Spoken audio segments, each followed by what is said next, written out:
Hey Zwifters, I'm Simon Schofield and this is the Zwiftcast. This episode is a special with the man who has the greatest influence on how we Zwift. Jon Mayfield, the game's creator, calls the shots. One of the founders of the company, he remains where he's always been, firmly at the head of game development. Jon rarely speaks in great detail about what goes on behind the scenes, why decisions are made, what features are accelerated and which are delayed. But he agreed to do just that for Zwiftcast listeners. The next hour or so contains some insight, some revelations and some answers to the questions you asked. I hope you enjoy listening. Welcome to the Zwiftcast, Jon Mayfield, the creator of Zwift. Hi, Jon. How's it going, Simon? It's going very well, thank you. You'll probably correct me on this because it's the sort of thing you know off the top of your head, but exactly 7 years, 3 months and 12 days ago, to be absolutely precise, you made the now legendary post on Slow Twitch. Did you ever conceive that length of time later you'd be sitting looking out at 200 plus employees and over 1 million accounts created? Absolutely not. No, I'm not the type of guy that actually imagines world domination or market domination or anything of the sort. I did sort of imagine it would be cool if we had a little studio of 8 or 9 people making something that maybe 20,000 users were using. So I think that was where I'd imagined it. Eric is definitely the dreamer and the businessman, and he sees the larger opportunity, and was certainly convinced there was more people that could be interested in something like Zwift than I was. So, I mean, the responsibilities that come with your position now. I mean, you're not only the founder of a company that has very serious levels of funding, big headcounts, huge ambitions. Do all those sit easily with you, or are you still kind of happiest coding? Is the boardroom boring, Jon?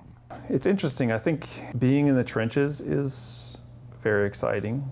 Being the programmer on a task, I think I really enjoy, as well as being in the boardroom.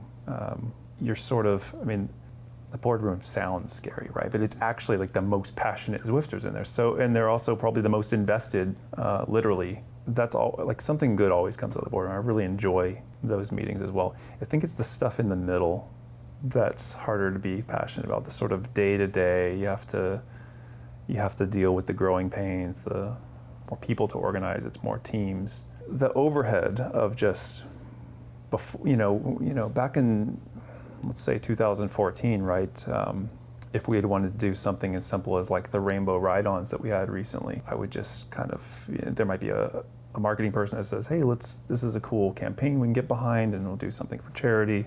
And then we're thinking about doing something in the game. I'd say, oh, let's do rainbow ride-ons. That sounds cool. 30 minutes later, the thing would be done. The charity would be picked and we'd sort of be off on our way. Today, it's much more involved, right? There's departments and we've got briefs presented, and then there's meetings around it, and then there's project managers scheduling the items, and there's meetings to coordinate how the scheduling's going and are all the checkpoints being met. And like, that is definitely less fun than before, right? There's a lot of stakeholders who are trying to do something bigger than what we were, 5 years ago. So I think it's to be expected, it's normal, but that's probably it's the stuff in the middle, right? Yeah. It's not the coding or the boardroom that's tough. Well, let's talk about the way Zwift and its impact on the world and cycling in particular has changed. I mean, Zwift has had I think it's had a long honeymoon period because it was so very different. And to some people, of course, and particularly new subscribers, it still is. But do you get the sense that honeymoon period, for some users at least, is now drawing to a close, and there's a kind of hunger for the next big thing in Zwift, I mean, and can there ever be one that matches Zwift's initial impact? I think I think that honeymoon phase ends for different people at different times. I mean, I think some people, they try Zwift and they start in the late fall and they're done by February, and that's sort of good enough for them. And they might come back every year. Other people seem to be happy for years, and they've found something they love in Zwift, right? I think somebody like a triathlete might be fine just having something slightly more interesting for their training, right? Their workout mode and synchronizing with their coach. That's something that could last, for many, many years. And then there's the groups that have some of the amazing like group rides and races on Zwift. Like that could go on for a long time, just like, Tuesday night crit races all over the world have been going on for forever. I think where the experience, probably has less legs to it is when you haven't found sort of that key thing in Zwift that you like to do, right? If you're just getting in and riding around, you've sort of like seen it, you've got some jerseys, whatever. I think that's where we have a lot of room for improvement. And there's definitely a shorter honeymoon phase there. The oldest experience is sort of like just riding around. Like you can get some achievements, there's some missions or challenges, but when's the last time we've even revisited those, right?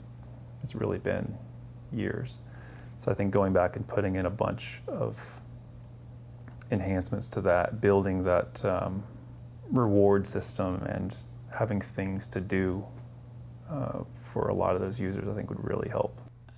And it sounds to me as though you have answered that question, which is that it is going to be difficult to match the initial impact. And now it is more about, as you described, filling in the gaps and enriching the experience rather than having that big bang or something that matches that big bang when Zwift first arrived.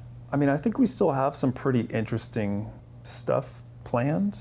The big impact was really just, it's networked riding together. You can see everybody else there. Like that's sort of there and done. In the future, I mean, I think it'd be hard to top sort of that initial thing. It's like the invention of the automobile was a big deal, and then everybody else is sort of iterating on it for 100-something years. But it's certainly, just like cars have gotten better, I expect Zwift to get significantly better over the years and hopefully be the best thing that's out there. Well, that's a good analogy. What technical innovations that are kind of visible now or close to being visible do you think could impact Zwift the most? I mean, I suppose the two obvious big ones to think about are cloud gaming and artificial intelligence, or there may be others that you're thinking about. Do you think those two things or anything else will have a big impact on the game? Or technical innovation in general? I don't think technical innovation has that much of a say in Zwift's story. I mean, the biggest technical breakthrough was probably like wireless transmission of exercise devices. I mean, the internet obviously came, 20-something years ago to the masses, but all we really needed beyond that was just low power wireless communication. That's like technical thing we really needed. And maybe consumer hardware having some minimal amount of 3D power, whereas a while back you sort of needed a nice computer. Now it's like even an iPad can play Zwift pretty well. I don't think there's any technological innovation that's coming that's going to be super necessary for Zwift success. I think there's a lot of things we need, but none of them are like bottlenecked on, machine learning or anything like that. I just want to stick with this artificial intelligence thing a bit, though, because, I mean, some people say, maybe with some justification, that there's real headroom available for making Zwift a super sophisticated, highly personalized training tool, a kind of Zwift to one experience based on, the masses of data that you've got and training and coaching expertise you've got in-house or you could get hold of, to really, and use artificial intelligence and machine learning to really personalize training. Do you see that on the roadmap? Is it? I'm interested in it as much as I've signed up for a bunch of custom training things in the past where they sort of look at your data and come up with something. And I felt like all of it was sort of That crude. I feel like the intentions might have been good, but in the end it was sort of more of a thing to market it's like to advertise it, like, oh, it's a custom workout system. It's better than everybody else. And you get in there and it's like basically the same stuff that you get anywhere, but it's got the buzzwords behind it. So I guess I haven't been that impressed. I'm sure there's more we could do, but we only get a glimpse of what a Zwifter does, right? I mean, I would guess that most people have outside activities too that we can't easily track. And I would also guess that somebody like Strava probably wouldn't be that happy if we started harvesting all the data back into Zwift for outside activities. So, we're in a tough spot. It'd be interesting. I think there's some things we could do. I don't think it's that essential. I guess I don't know how much is necessary. I'm not that much of a believer in that it needs to be super custom. I feel like at the very top end of the athletes, there's total value to that. But to most people, basing your training off of some power levels, whether it's your 5-minute or 20-minute or 60-minute critical power, I think that's like, it feels sufficient to me. The biggest challenge is getting people to do their exercise. Yeah. Right, motivating them to do the exercise. I think that's half the battle. Will there always be just one Zwift, John? I mean, I ask this question because, I mean, is there an argument for instance, a Zwift Train, Zwift Sport for racing, Zwift Ride for just, cycling, and then we've got Zwift Run and Zwift Row? I mean, can one platform continue to serve these different branches of the sport and serve different sports, which I think is in the plan? Will that always happen in one place, or do you see Zwift splitting into a number of more specialised services? I hope we can keep it in one app. Technically, for sure, we can do that. The confusion really comes down to, the messaging around it, right? I think Zwift Run has suffered a little bit from people expecting it to be as gamified as Zwift cycling, and it's not. It's more about training. It's more about getting ready for a half marathon. The group runs can also be pretty good if you find one of the really good runs we have. The run in the park is probably my favorite back when I was doing it every Saturday morning. But it's not gamified like cycling is. I mean, even just cycling as a sport is much more gamified than running as a sport. People have that expectation and they try Zwift running and this is not as exciting as I thought it was going to be. But if you came out from the other side and advertised Zwift Run as its own thing, maybe it wasn't even called Zwift Run, it could be called something else, and it was a training and group run and racing platform for runners, we might have had an easier time. So I think that would be the only argument really for trying to break it out, is to simplify the messaging. But technically speaking, there's no reason why they're not all in one world and one app. We've certainly had the discussions in the years past. We haven't had that discussion anytime recently. I think the plan is we keep it all together. Will cycling continue to get deeper as Zwift gets wider? So as Zwift becomes Zwift Run, Zwift Row, whatever else it may become, will cycling, I guess the core of the question is, will cycling continue to be the core product? And will you continue to develop cycling as you branch off into other things? I don't think we'll ever have less people on cycling than we do now. I'd imagine we'll keep scaling up the cycling features group.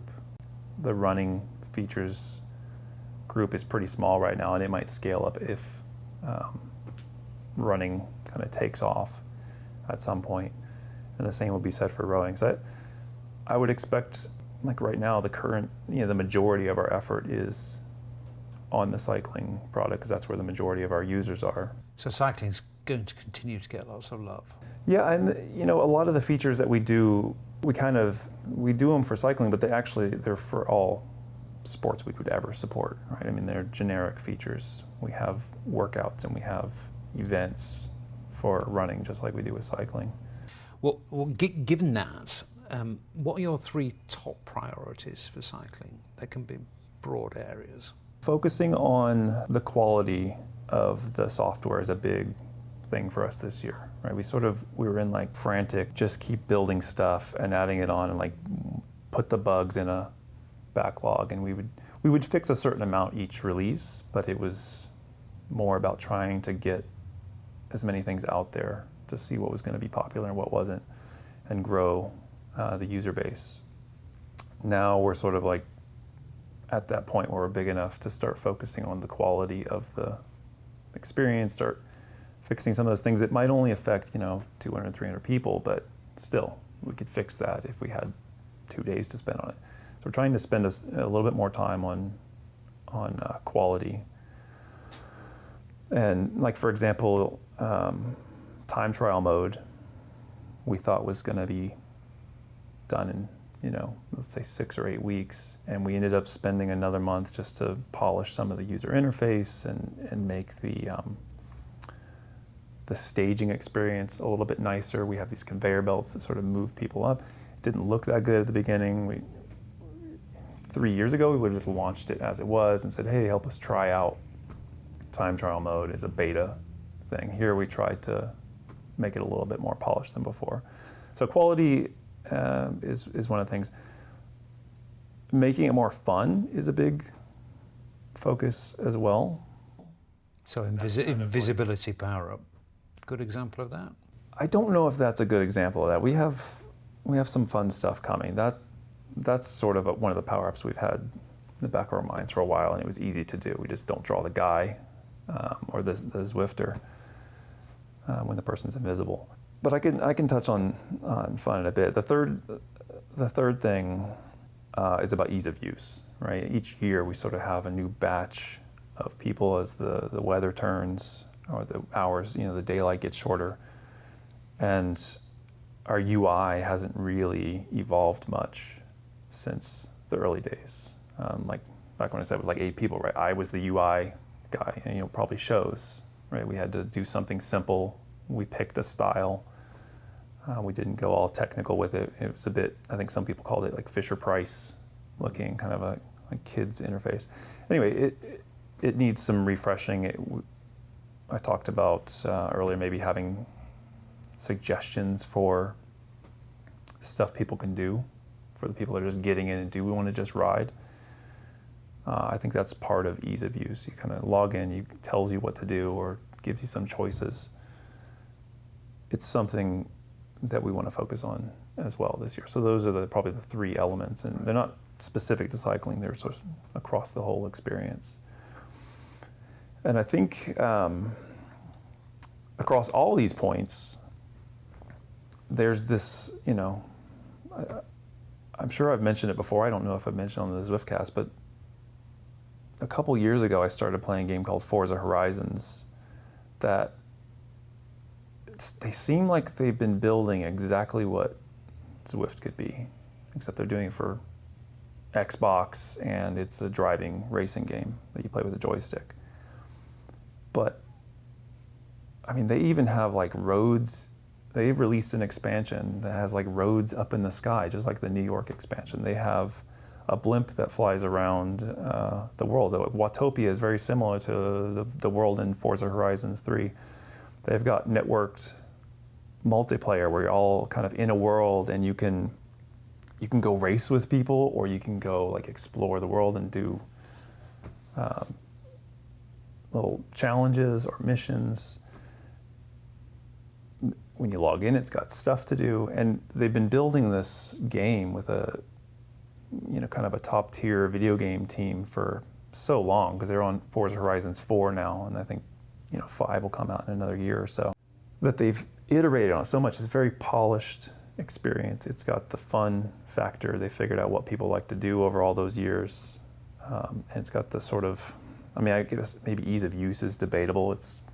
There's just buttons everywhere and whatnot, but gamers seem to have no problems playing it.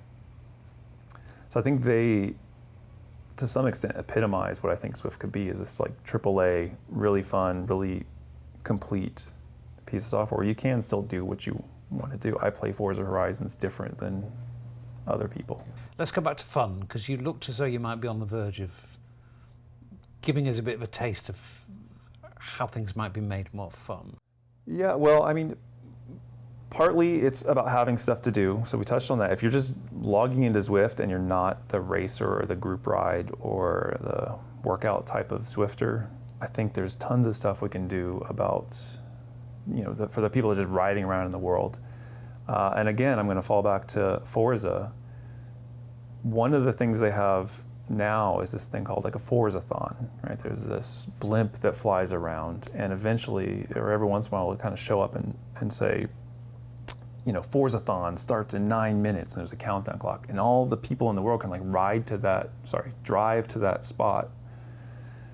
And when the countdown hits 0, you're all together and you're doing a challenge together in the world, right? So you might have to go do a drifting thing around a corner and try to rack up enough points all together, and you see a cumulative counter. We had planned something almost exactly like that in the volcano expansion. There's a machine inside the volcano. There's like this gearing mechanism that was supposed to shoot a laser beam out the top of the volcano, and it was going to be activated when enough people came to that part of the world, started riding the volcano circuit, and the cumulative wattage was going to build up enough to like power the machine and like activate a thing in the world, and it was going to do something. I don't know what it was going to do. Right. Of course, it got cut for time, like all sorts of kind of lofty dreams that we have. But the art is actually in there. There's like there's a piece of a machine inside the volcano that we sort of never wrote the rest of the code to like activate. But I mean, little stuff like that, like rallying the community together to try to activate something. Maybe it unlocks another expansion, or maybe everybody gets extra experience points or something. I don't know. There's all sorts of things it could be. But going back and revisiting all the experiences and adding all these cool ideas. Not like we have 5 years worth of ideas. And some of them are partly in game, it sounds like, or some of the work on some of them has been done. I mean, often we'll talk to the artists about the ideas, and they'll sort of like maybe sketch out the stuff in the art to give us the idea of what it might look like. But then generally we are bottlenecked on programming time, so like it would kind of get stalled there. But similarly with like the events, right? One of the big things this year for events was we were going to try to add more flexibility to them and some different modes, kind of officially, as well as try to enhance our race results so that they could be a little bit closer to being legitimate, which is important for the races. So time trial mode is one of those things. I wouldn't say that's necessarily that fun of an event mode, but it's us going back and sort of enhancing it. The power-ups are just something we're trying. I mean, they're totally opt-in. If a race organizer wants to try one of them, they can. We've also changed it so that race organizers can set the percentages of every power-up. If they want no power-ups, they can do that. If they want all arrow power-ups, they can do that too. If they want 50-50, whatever. They could set, wind coefficients and all sorts of different parameters. We're trying to get it set up so that we can really let the community have some control over some of those experiences. And we might find, just by the sheer number of events, we might find some interesting combinations that are fun to play. Okay. Wind coefficients. Does that suggest that wind is? Like wind resistance, yeah. You could say the air density is half or something. Or. Right. But we're not talking about winds blowing across Zwift anytime soon, or are we? Well, I think it makes sense once you can steer your avatar a little bit and pick your place on the road. I think then winds would make more sense. Without that, it feels like it's just a decoration. Yeah. We're just making it look different on the screens. So we've talked about steering for ages. I mean, I've talked to you about steering. It must have been 2 or 3 years ago, and I think you've had a kind of hobby prototype for steering for ages. So 2011, there was steering in the software, yes. So where are we with this? Well, Zwift Companion app has had steering in it probably for 3 years now. So it uses the gyroscopes, the tilt sensors to sort of figure out if it was mounted to your handlebars, kind of how are you moving them? And it uses very subtle motions. We're not turning the bars 30 degrees or anything. It's pretty subtle. But we had some problems with drifting of the sensors.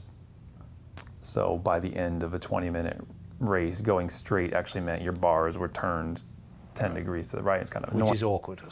So I think recently we've made some headway there in canceling some of that out. So I don't know how much I want to say, but we have some interesting steering experiences. In the past, we've actually written two different experiences. One is over in if I say it, somebody's going to go try to find it. Yeah. There's a hidden area back in that rainforest, the rainforest jungle, where there was kind of an arena that you were going to be able to ride through different paths, and you had a timer, and each ring you went through would add a few seconds to the timer, and you had to see how far you could get, and steering played a key part of that. Right. And it was constructed such that it wasn't part of the main experience. We don't want to alienate the people that don't care about steering. But we wanted people to be able to opt into it and then give us feedback on how well the steering worked. Okay. But it was I didn't like the full experience, so we sort of shelved that. But again, this lives in games. There is a dirt path going to an area. Okay. I expect screenshots. Somebody's going to post screenshots. Most of the cool stuff isn't in there. It got cut. But this suggests if you warmed to this idea, or if you solve some problems, this could still be activated. If at some point we wanted to ship it, yeah, we would spend some more time on it and then ship it. But the core part of it isn't even in the code. But some of the art remnants of it are there basically. But so does that reveal your thinking about steering? Is that it will be confined to certain parts of Watopia, or certain parts of certain courses? No, not at all. No, I think the long-term goal is steering should be a thing, I think, across all the experiences, right? But we've got the problem of not a lot of people are going to have a phone mount, or maybe it doesn't work that well over the phone, and you've got to work on a piece of hardware, maybe a $79 riser block or something that has a little bit of sensing in it. So in the meantime, we'd probably start by having it confined so that we could get test feedback and see, are people hitting the side walls just like a pinball in a pinball machine, or are they actually able to get through the path, and how accurate was it? What's their feedback? We might send them a survey. How was the steering thing? So it's more about learning at this point. The steering stuff has been in the game, like I said, since 2011. And one of the modes is sort of the road mode, where you're just sort of influencing if you're left or right on the road, but you can't go off the road, right? So it's more of the road cyclists mode. And then the other mode is you can literally just ride anywhere, and those would be confined to certain areas. So we could have experiences, we could have event types that just need steering. I think it could be pretty interesting. So it's coming, and we're going to get onto Zune soon.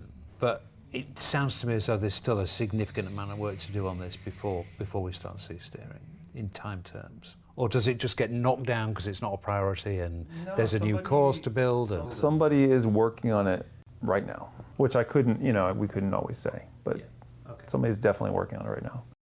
All right, well, I daren't dig deeper on when, because we're going to get into this section of the interview where I talk to you about Zune. My favorite section. Zune has become a kind of good-humoured, I do think it's used generally good-humouredly, but it's become a bit of a Zwift meme. When are we going to get X? And it's always soon, which has become Zune. And it is good-humoured, I think, but it does reflect, I think, John, a bit of an underlying frustration with the delivery of new features from some elements of the community. And we do know that online communities are easily frustrated, and ones that are comprised largely of cyclists, I think, are particularly easily frustrated because there's a lot of passion driving that. And it's quite a volatile mix, that.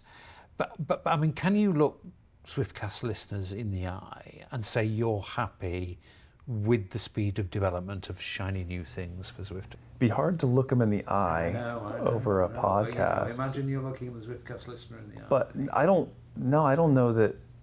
The short answer is no, of course not. Right. But then I also think about almost any product I'm passionate about, and for all of them, I'm like, why Can't I have this now? You know, why doesn't my internet router have this feature yet? Like this other one had it for 5 years and this one doesn't. Why doesn't this car do this thing? All the other cars do this. Why doesn't this one? So I get it, and it's definitely frustrating to have all these ideas that we want to do, and then just the day-to-day of like getting things done and also trying to get them done to a higher quality in a bigger organization it's a big challenge.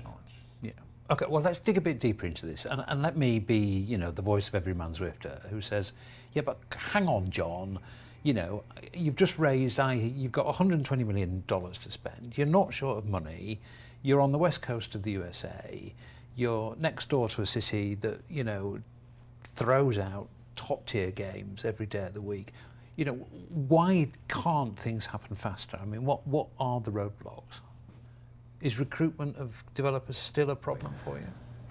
Yeah, we've only hired, I think, 2 programmers since we raised the money. Right. We did hire a internal recruiting team, right? So step 1 has sort of happened. And we've also been able to hire sort of our UI and user experience team. Right. So the product team now has a team of like 4 or 5 people working on user interface across web and Swift Companion and the game. And we've got some really good stuff coming there. But we're sort of scaling up our capabilities on the product team. We've recently hired a project manager. I'm sort of trying to get rid of a bunch of the stuff that I've been doing, right? You start at the beginning. I was sort of like the UI designer, the lead programmer, the lead game designer. It was too much stuff. It was fine back in the early days. Now trying to, you know, sort of have key people on the team and scale up, right? Sort of like that startup to, like you said, 200 people. There's growing pains. So I think we're in the place where we can start hiring. I think the pieces are in place. So if you're a cyclist and you're into programming, give us a call. We've also got an opening for, I'm just going to plug it. We've got an opening for a game designer. I'm looking for a game designer that's sort of from the games industry, but also a cyclist, which is going to take a while to find, but I think that would be a key. I think that'd be a key person for us. Okay, so you are building a structure that's going to enable you to ship more product faster, by the sounds of things. When do you see that process coming to fruition? Well, you know, can you put a timeline on when you'll be happier with stuff shipping faster? We're going to be able to ship more stuff. I don't know about ship more stuff faster. Right. We have a lot of things in development right now, whereas I couldn't have said that years ago. It was kind of like we focused on 1 or 2 things. Now we've got 5 or 6 things going at one time, but often those are 2 or 3 month projects instead of 2-week projects. So there's a bunch of big things working, and I don't know that I doubt you'd ever get into a spot where you're happy with the amount of stuff shipping. I don't think that's possible. Are Zwifters going to be a bit happier, do you think? You know Zwifters. I'd like to say yes, but I don't know. Probably not. We will have a lot of stuff coming. I'm excited about all the things we have in development, but it's still frustratingly slow to do things at a higher quality standard, right? We were literally like, when we had 100 customers, sorry, they weren't customers, they were 100 Zwifters. We could literally write some code, try a feature out, and like just ship it the next day, right? Worst case, you annoy 100 people because something crashed or something. We don't have that luxury. Everything has to take a little bit longer. And even then, as the scale of the software grows, there's more things to test. There's more places where something could have reverted back. You know, maybe we fixed a bug 3 years ago, but now when a programmer changed something, it's broken something else, just because there's so many different paths to take in the software that's grown. So the more complex the game, the higher number of subscribers, the higher risk new things are, and the more cautious you become. I'm not cautious with the features we're planning. It's more about caution about the development process and the QA process, the quality assurance that takes place. And that inevitably means sometimes something might be done in development and it's going to be up 3 or 4 weeks before sort of, if it's a big feature, it might take weeks of kind of QA and little bug fixes before it goes out, whereas before that would have been one day. And that's just the nature of the beast as things get more complex and bigger. I think it's inevitable. I think that's sort of what most mature software companies do. We're still trying to release every, say, 3 weeks. I think it's a normal sort of iteration cycle. It's just some of the releases have been less interesting because there's just some bug fixes in there. Yeah. Right? We a lot of the team checked in the easy stuff that was easy for our QA team to check, but the big projects that are taking months sort of aren't ready to go out, so they're not, kind of looks quiet for a little while. Yeah. Right? I do like it when we have a release where we've actually got something to talk about, and we definitely need more of those. What are the arguments against, John, publishing a roadmap? I know you think about this, but why would you not do that? Well, I mean, there are competitors out there, and if one of them, most of them are smaller than us. I don't know what would stop them from sort of doing what we have planned. To some extent, when CV Arcade was announced, let me just preface this by saying I hadn't seen it. I just heard the name, like CV Arcade, oh cool, and they're going to try to gamify racing. I was like, crap, they beat us to it. That was sort of on our 2019 roadmap, was let's make a bunch of fun event modes. And having a smaller software player come up and say, hey, we're going to iterate on this stuff. It's like, they're going to beat us to like our 2019 thing, right? We have a lot of sort of fun event modes coming this year, or at least that's the hope. And I feel like that would happen more often if we were publishing. Here's kind of where we're thinking. So I try to, there's sort of like a competitive advantage. I don't know. Like I don't want to just give away what we're doing. We do have ideas. Yeah, it's a good enough reason, I think, and I think it's a reason that Zwifters will, because you see the question posed quite a lot, why will they not tell us what they're doing? And if you say, well, because we don't want competitors stealing our ideas, I think people would accept that. However, having said that, I mean, do you seriously think people like CV Arcade are genuine competitors? I mean, Zwift is, it wipes the floor with its competitors. I don't know what answer I could give that would sound good, so I just won't answer that question. But I mean, we certainly are going to look at everybody that's out there. The main reason I brought them up was because I thought they were the smartest about how you might fill a niche that Zwift doesn't do, right? There's a couple of competitors that are trying to just make Zwift, which seems like a weird thing to do. Like Zwift is already Zwift. It already exists. Why would you make the exact same thing?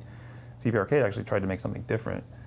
And when I just heard the name and saw the pixelated font, I was like, oh, cool, it's gonna be like a 2D, like simple, trainer thing that a smaller team could do, and it's more focused on just having fun, and maybe it's a little bit less serious, right? And I thought that was a good angle and had some chance of success. I'd probably leave it at that for CV Arcade. It might be best. It might be best. What happened to Voice, John, and why?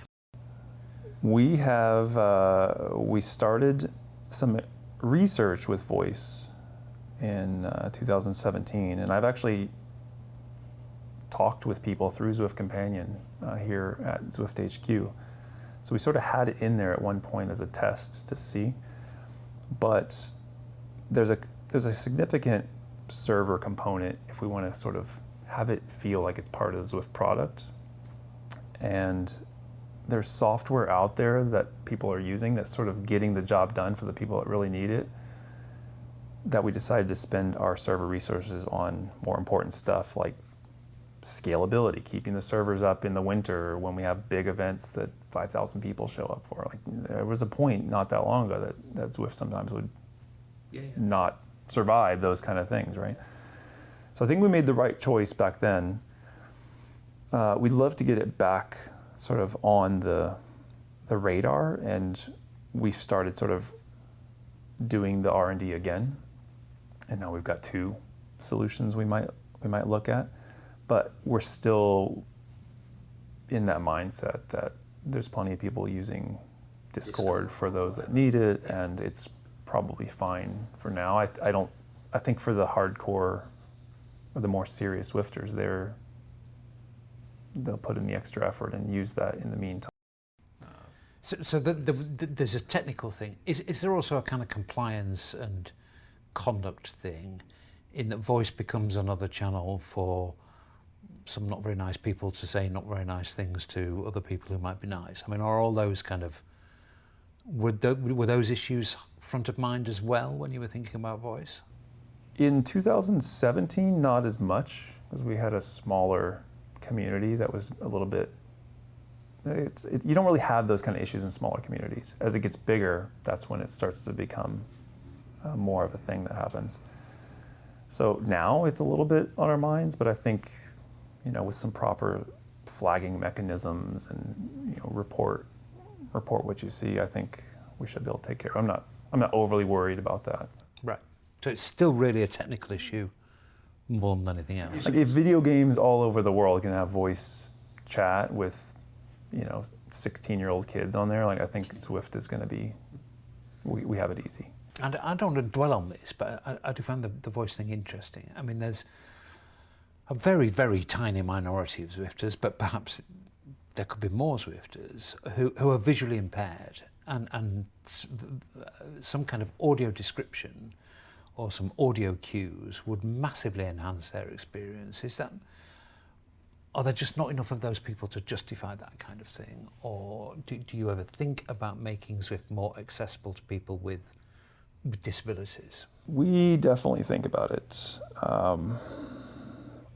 My dad actually in Austin, Texas runs a company. It's a nonprofit organization that the entire purpose of the organization is to provide jobs for blind people, visually impaired. That's their whole purpose in life, and they provide jobs for hundreds of people in Austin that otherwise would not be able to participate kind of in society as a regular person. They have jobs, they have coworkers. It's really inspiring to see. So I've had conversations with people there, and kind of throwing around the idea of what could the experience even be. And I just don't know that it's Zwift. I don't know, it's not that we don't necessarily want to. It is somewhat about priorities. We have to imagine how many people are actually going to use it. But also, I don't think, even with the resources I've got, specifically with visually impaired, I still don't quite know what the experience would be, and if that's compelling enough. I think the point is, John, for that very small number of people, it would be incredibly compelling if there was audio description, for instance, that said, there's a 5% slope in 200 meters. The thing is, all of us want to do that. I think it's we want Zwift to be for everybody, right? So I think if people have ideas of what it is they want, we'd love to read about them, right? It's shoot us an email or get a post on the forum or something. Okay. Because I think part of it is just it's hard for us to imagine what it really is that they are thinking about. Let's talk about eSport. Do you genuinely believe it can be successful? I mean, I'm sure I've said this 10 different times on the Zwiftcast over the years, but I'm a pessimist. So I'm not convinced that it's 100% chance of success, but it seems like a reasonable thing to try. So you're fully bought into it?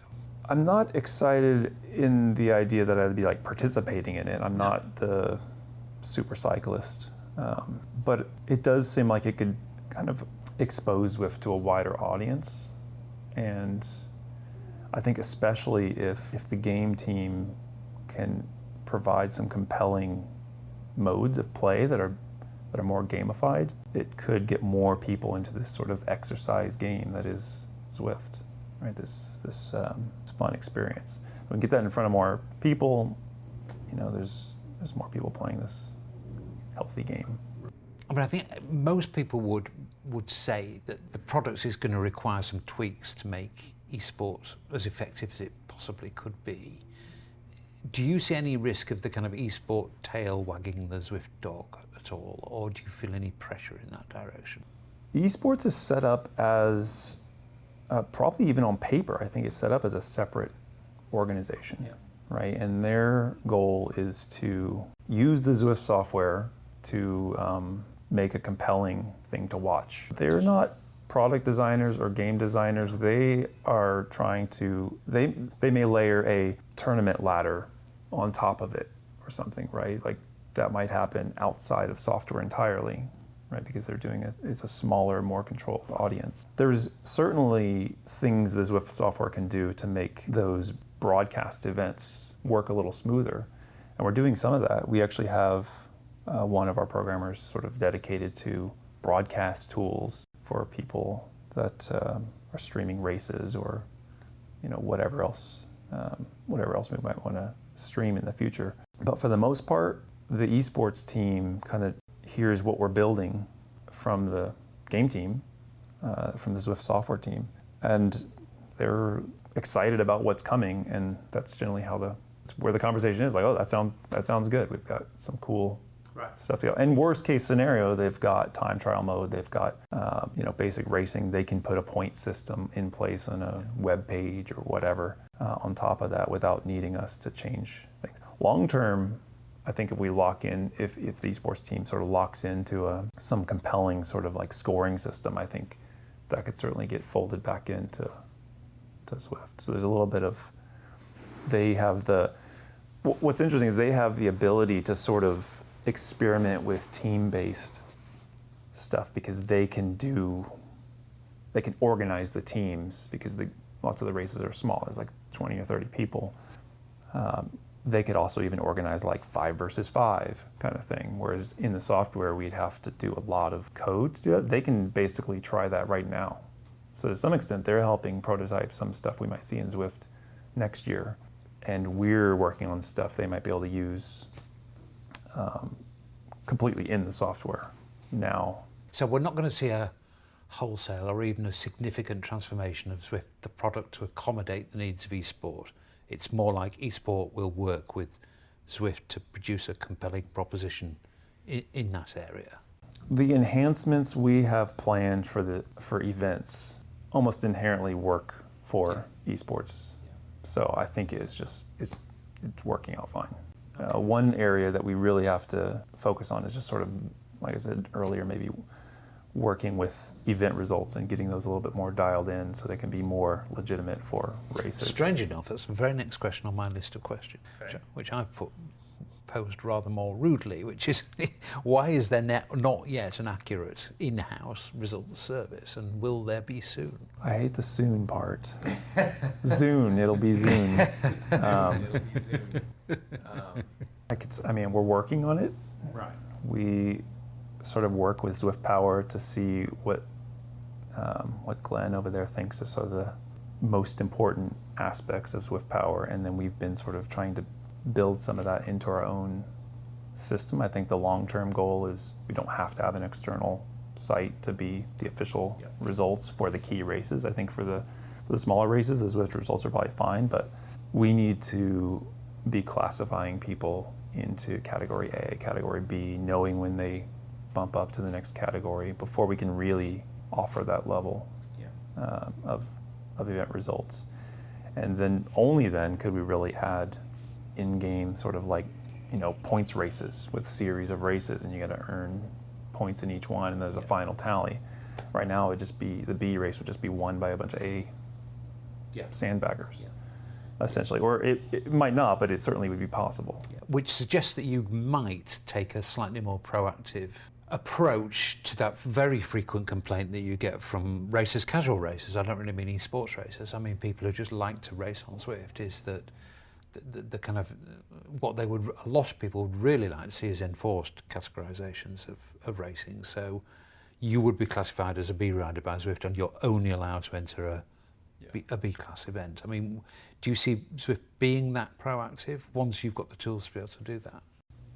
I don't know that we would keep faster riders from going into the slower groups. I think we would just, they might want to be in there for easy day, but they would be restricted from winning. They'd be, they wouldn't be able to maybe mess up the race by going off the front. I don't know how that could work, but we should totally be putting people in the right category races. And like I said, as long as they're not able to sort of mess up the experience for everybody else, I think it would be fine to choose the other categories if they want. Let's just, and thanks very much for your time, and I am getting towards the end, I promise, but let's just talk a little bit about the way you in particular, perhaps the game team, perhaps even the whole of Zwift, but let's talk about you, interact with the Zwift community. I mean, the latest update, the time trial mode event update, had brilliant release notes, and you took part in the forum, and there was what I felt was a great dialogue between you and Zwifters.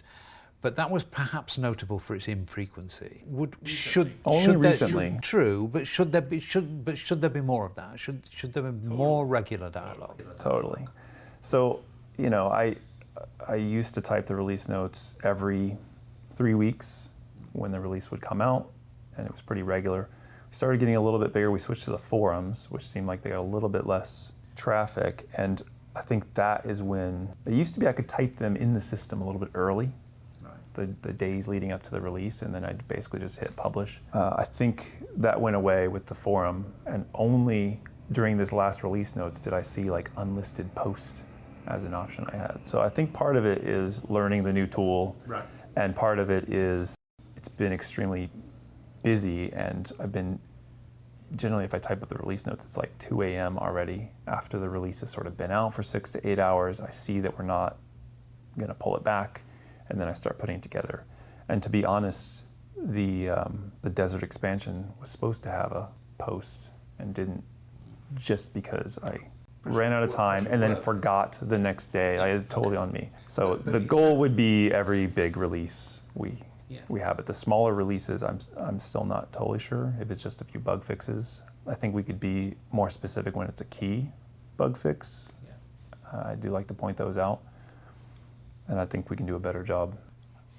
And I'm sure you haven't got the time, and I'm sure even if you did, it wouldn't be a particularly profitable use of your time to monitor the whole of social media around Zwift very closely. But one Zwiftcast listener did make me smile with this question, this suggested question for you.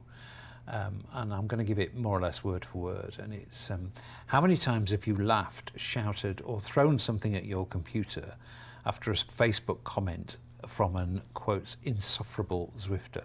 How do you put up with Zwifters, John? Asks Andy Jenner. I think Andy's point was, we can be a pretty tough crowd. And, some of the things that you see on the forums do kind of make you despair a bit. I mean, are there moments when... I want to say that there's been 0 moments like that. Really? For me. Yeah, I don't know. I expect it in sort of consumer-facing products, and I think even the most roughly worded feedback is, they're still taking the time to give us the feedback, and there's some... If nobody cared about the software, then they wouldn't even they just delete it and move on with their lives. But people like Zwift enough that they want the issues resolved, or they want their idea heard, or whatever. And I think that's good. I guess maybe it's one of the areas I'm not a pessimist. But I'm thick-skinned. When I was 17, I was a customer support tech for Dell computer, and there was a lot of broken stuff that Dell shipped, and I don't know, I kind of understood angry people how to deal with customer feedback and whatever. I wouldn't say it's not stressful to hear it. I hate seeing when there's like a new bug out there and how many people it's affecting, and I know it's frustrating to get sort of all kitted up and get your bottles filled and then get on the bike and then the thing doesn't connect or whatever it is at that moment. That might be frustrating. But I've never thrown anything at the screen. I'm a pretty chill person when it comes to that. So don't encourage them, John. They'll just get worse. There's other people that take a different approach, and that's stressful enough for me. So, but yeah, no, I generally appreciate it, and I like to hear the community feedback, even when it's totally sarcastic and whatever. But having said that, I haven't been on Facebook as much recently. There's so much feedback and the forums that we now sort of get. The running stuff, I'll still sort of dip in and see what the runners are saying on the Zwift Runners forum. But the cycling is just, there's so many places to hear the feedback that gets kind of groomed a bit more. And it's really, we have people kind of on Facebook listening for bugs, and then sometimes we'll initiate a QA test. So like, oh, this person saw this weird thing, like QA, can you reproduce this issue? So there's a lot of people reading the groups for bugs, but it's not me like every day anymore like it used to be. As you raise running, I'm going to raise this actually, and it's out of order from the rest of the interview, and it doesn't particularly flow, but I did mean to ask this question earlier and I didn't, so I'll ask it now. If running fails, and I think it's probably fair to say it's not been an immediate enormous hit, as far as we know. I mean, just anecdotally, about the number of runners you see when you're cycling in Zwift, I think it's probably fair to say that. But if it does fail, regardless of where it sits now, if it does fail, will you kill it? I wouldn't kill it, but it's not. I mean, it's not even fair to say would I kill it, right? We have a process. We have plenty of people, right? We could discuss killing it, but I don't think that's not on our radar, right? Like we want running to be a success. And even if it's not as big as cycling, there's no harm in having it be a feature for all of the Zwifters that are triathletes, or all the cyclists that like to run here. There's no reason. It's using the same features, the same servers. Like there's nothing. There's no debt accruing from it. No, I mean, we wrote an event system. The events work for running and cycling. Same with workouts. So it's pretty low maintenance as far as it goes. I don't know why. It's got some time to grow. Yeah, and to some extent, we sort of need all the treadmills that are sold to be Bluetooth, right? I think that's really when this could come alive. And right now, it's maybe 10% or something of Bluetooth, of treadmills sold are Bluetooth. Yeah. So there's a hardware bottleneck involved. And FootPod is an okay stand-in, but it's never as accurate as just getting the data directly from the treadmill like you do with a trainer, right? When we started Zwift Cycling, there were plenty of trainers broadcasting data out there that we could just use, right? There was power meters, there was the Kicker, there was CompuTrainer. Those were the earliest people on there, and they had a good experience. It's hard to say, hey, go buy a $2,000 treadmill so you can try this. Yeah, try this. Yeah. Okay. So. And on this, rowing, is it far away? I mean, I think it's an open secret it's coming. Is it far away? Well, I went to the indoor rowing championships this year to go see what that was like, and because it is sort of an indoor sport. It's already an established indoor pursuit, yeah. But I have to say, I was not impressed with the current format. Within the current format is, at least the event I went to, it was 2,000 meter races, and they might have 40 competitors on the indoor rowers. And the gun would go off, everybody starts rowing, and it seemed like within about 10% of the race, you knew who the two leaders were going to be, and then about 30% of the race in, you knew who was going to win, and there's no strategy, there's no nothing to it. So that was a bit disappointing from like a could it be fun just as is, right? You just get rowers in, and like you could have events and just let them row. So I think it needs something a little bit more interesting. But having said that, like here at Zwift HQ, we have the concept to a rower connecting to Zwift. We read the data. Probably a year ago, we put the rowing route into Watopia. I know somebody has posted the route of that.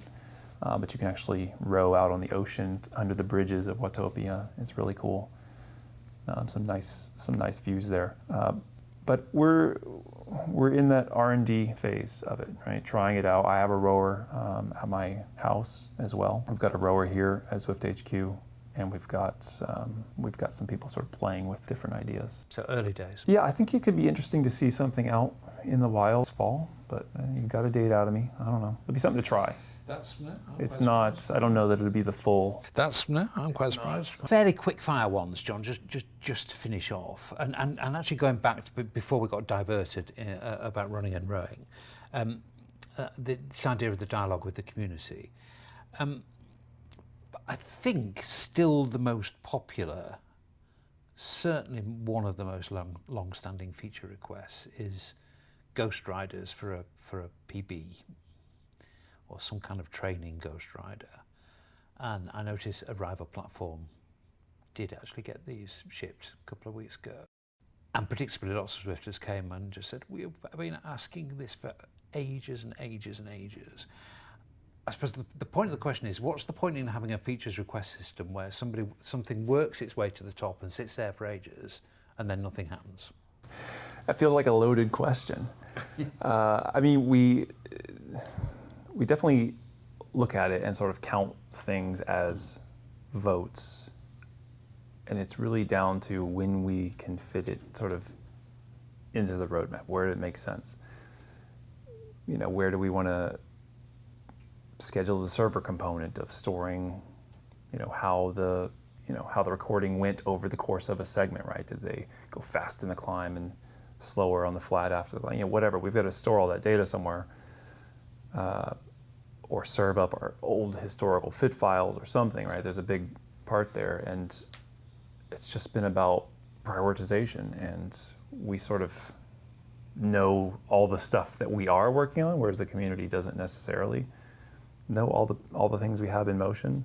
So from the outside, it just looks like we're ignoring the feedback. But I don't know that we would ever bring back. I think it's interesting. I think the thing you're talking about is the blue ghosts. They look almost exactly like the blue men from Jarvis. Yeah. I don't know that we would bring anything back in that form, but we've had the pacer bots that we use for some of the events, like kind of hovering robots, and that one of the uses for those was we were going to sort of shoot them forward at some of your personal bests, so you could kind of see up ahead how fast you had been. I think that might be how we represent it, rather than ghost riders on the course while there's all these other Zwifters on the course too. The hovering robots kind of get out of the way of the sort of public roads a little bit. So I don't know if that answers your question as far as why have it, but it's not ignored. Everything is more complicated than it seems, and we have a bunch of things that we think have a higher impact, right? We wouldn't be the first software that had ghosts or the last software that had ghosts. Do we believe it's going to drastically change Zwift? Not really. It is totally a nice to have, and I think at some point we will have it. I know at some point we'll have it. But it doesn't sound like it's super high on the priority list right now. I wouldn't say that, but it's not, I can't say it's in development right now like I can with other things. Right. Some real quick fire stuff. Do you like the word blob? As a name for the giant group of cyclists rather than a peloton, it looks like a blob. It acts like a blob. It's a blob. Okay. Club functionality. This has been around for a while. Are we getting close on this? It's something we're working on. Yeah, I think that'll be a big thing for us. I think one of the core drivers of it is to try to let some of the event organizers create their own events and set their own settings. So that right now they sort of have to go through email our organizers, and then we'll go into the server system and set up the event how they want, and if they want to change something, they got to email us again. I think the clubs kind of gives us a good mechanism, like the admins of the clubs can go in and create the events. They can also create them without having to care so much about the overall event calendar, because it's sort of only club members see those events. So it really solves a bunch of problems for us, or for the community, and I think it also can really help with those new Zwifters coming in, kind of try to match them with a welcoming club. So yeah, we're working on it. Yeah, it's a big one for us. And finally, just because I'm sure people would love to hear it from you, because you must be the best placed person in the world to explain it. Why can I not save a ride and then do something else without quitting the program? Well, you sort of can on mobile platforms, right? You don't have to quit the app. The last thing that's keeping us from doing it is, well, first of all, we've got this, I alluded to earlier, we've got a team, a sort of UI and user experience people sort of looking at our menuing system, and in the sort of near future, one of their, let's say, redesigns will help alleviate this. You sort of go back to a home page. But I think the biggest thing is with the world swapping that we do, I think we still have a couple of bugs left that we see on iOS, where after somebody has swapped through a certain amount of times, maybe they were in Bologna and then they were in London and then New York, there's still a couple of issues, I think, lingering in that swapping code. And on a mobile device, it's not that big of a deal because every few days, like, kind of apps get dumped out of memory and restarted, and so it naturally cleans everything up. But with I could imagine like a gym or some sort of cycling club just leaving Zwift up the whole day running, and people signing in, going to the world, and signing back out. So it's really that use case, I think, is what that's kind of like the last thing we're really worried about from a technical standpoint. I wouldn't say it's that good of it's kind of a lame reason. We can certainly focus on fixing it. I think we would by the time the UI change happens. And also, it's probably just a few % of Zwifters that are sort of not logging in, doing their thing, and shutting it down, right? That plays a part in it too. If it had been tons and tons and tons and tons of people wanting that feature, we would have done it years ago. And to some extent, as the crowd grows, right, as the amount of Zwifters grows, everything seems like it's getting to be a bigger feature, right? I have kept you 40 minutes longer than I promised I would, which is very bad of me. And I could go and talk to you for much longer, but I feel like I'm just starting to warm up here with you. So, okay, I'll get one last, very, very last question then, which is a bit of a killer, really. Tell us something we don't know. Wow, okay. Well, what immediately comes to mind are factoids about time synchronization from the 1800s. I just learned something interesting there. Tell us something we don't know about Zwift, which is really interesting, John. Let me rephrase it. What have I not? I feel like I gave you guys some interesting, a concept of turbo boost pads exists in Zwift, and we've just never shipped it. Like, racing games would have a section that you go on and like shoots you forward, at 50 miles an hour. That exists. Like, we have all these sort of pieces. Remember, I alluded to earlier I talked about it earlier, the jungle expansion had some sort of ruins from some gameplay idea that we never shipped. The volcano had something. There's also this concept of boost pads and, let's say, road furniture that's in there that we've just never used. I mean, we could see, I just know that the more serious Zwifters are cringing at that idea. But just like some of the new power-ups we launched, these are sort of opt-in experiences, right? We could see a day where there's a club that's offering more gamified racing. It's maybe more fun, less serious. That's where we were expecting to use this, not just riding around in Watopia, and every event has boost pads. But anyway, these things are coded, and some of the art, I think, might have even influenced the time trial conveyor belts. It sort of lives, that same style is now part of the conveyor belts you see with the blue arrows moving up. So there's all sorts of little things that we try, and then a lot of it, I think, will see the light of day at some point.